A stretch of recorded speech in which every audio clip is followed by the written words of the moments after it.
আজকে আমরা চলে এসেছি টালা প্রত্যয় এবং এখানে প্যান্ডেলের থিম হচ্ছে বীজ।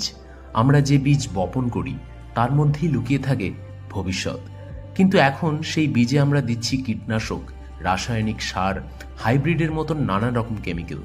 ভাবি ফলন বাড়বে, লাভও বাড়বে, কিন্তু আসলেই কি আমরা লাভ করছি?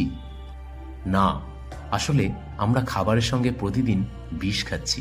আমাদের শরীরে সেই বিষ জমছে, মাটির উর্বরতা শেষ হয়ে যাচ্ছে, নদী খাল সবকিছু দূষিত হচ্ছে। চাষি ভেবেছিল জীবন বাঁচবে, অথচ আস্তে আস্তে মৃত্যুই ডেকে আনছে এই রাসায়নিক।